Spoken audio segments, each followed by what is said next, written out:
इस वीडियो में हम जिन टर्म्स को सीखने जा रहे हैं वो है cum interest versus ex interest quotations. Interest हम लोन पर देते हैं। अगर हम लोग लोन लेते हैं तो उस पर इंटरेस्ट हमें देना होता है, इंटरेस्ट हमारा एक्सपेंस होता है। और अगर हम लोग कहीं पर कुछ अमाउंट इन्वेस्ट करते हैं यानी पैसा लगाते हैं, जैसे बैंक में अमाउंट रखवा दी है तो उस इन्वेस्टमेंट पर इन्वेस्ट किया है तो हमें अगर इंटरेस्ट मिल रहा है तो वो इंटरेस्ट हमारी इनकम है। और अगर हमने लोन लिया है तो इंटरेस्ट हमारा एक्सपेंस होता है। यहाँ पर हम लोग इंटरेस्ट को जिस कॉन्टेक्स्ट में बात करेंगे वो है डिबेंचर। डिबेंचर जब हम लोग मार्केट में इशू करते हैं तो हम उसके अगेंस्ट दूसरों से अमाउंट लेते हैं और वो हमारा लोन होता है। तो इस कॉन्टेक्स्ट में हम लोग कम इंटरेस्ट और एक्स इंटरेस्ट को डिस्कस करने जा रहे हैं। अब कोटेशंस हम किसे कहते हैं? जिस प्राइस पर हम लोग अपने डिबेंचर को, अपने लोन को मार्केट में इशू करते हैं, उसकी जो प्राइस होती है, जिस प्राइस पर हम लोग डिबेंचर को कोट करते हैं, डिबेंचर हमारे सिक्योरिटी होती है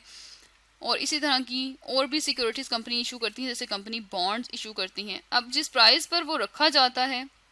उस प्राइस को कोटेशंस कहा जाता है। अब जब कंपनी डिबेंचर इशू करती है तो समटाइम्स ये होता है डिबेंचर की प्राइस जो है वो एक्स इंटरेस्ट प्राइस कोट हुई होती है, यानी स्टॉक एक्सचेंज पर अगर आप डिबेंचर लेने जाते हैं तो वहाँ जो प्राइस कोट है डिबेंचर की, डिबेंचर है यहाँ कंपनी ने डिबेंचर इशू किए हुए हैं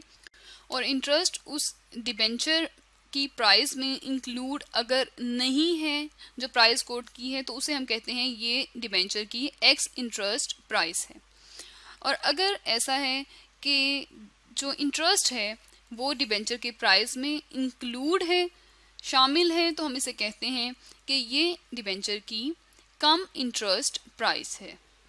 इसको हम एग्जाम्पल की मदद से समझते हैं और ये जानते हैं कि डिबेंचर की प्राइस को और इंटरेस्ट को अलग अलग से लिखना क्यों ज़रूरी है और ये हम लोग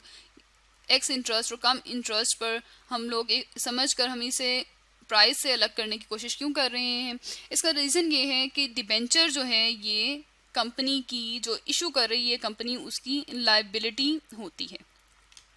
जैसे हम लोग यहाँ पर कहेंगे एक पर्सन है, ये पर्सन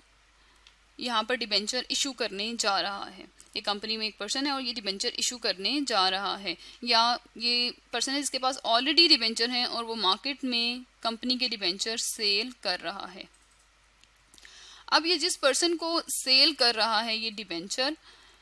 उस पर्सन के लिए जो ये डिबेंचर खरीदेगा वो इसे अमाउंट देगा, तो उस पर्सन की ये इन्वेस्टमेंट है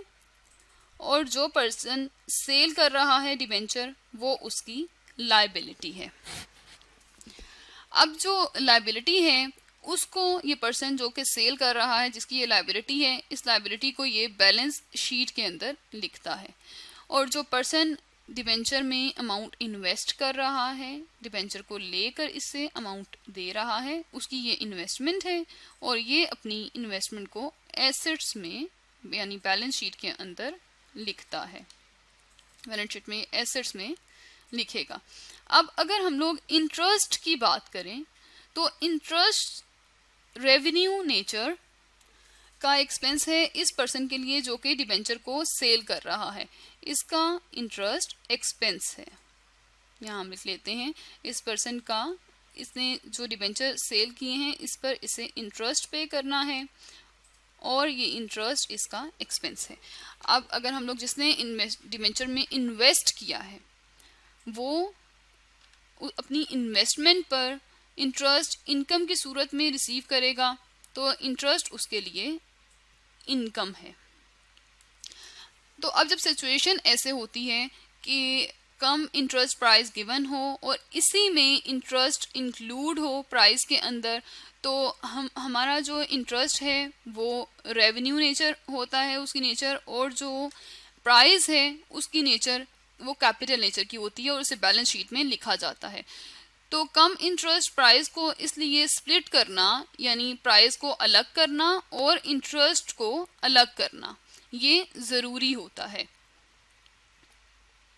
अब अगर जो पर्सन सेल कर रहा है डिबेंचर, यहाँ पर हम लोग लिख देते हैं, ये कहता है टोटल ये 1000 डिबेंचर्स को सेल कर रहा है,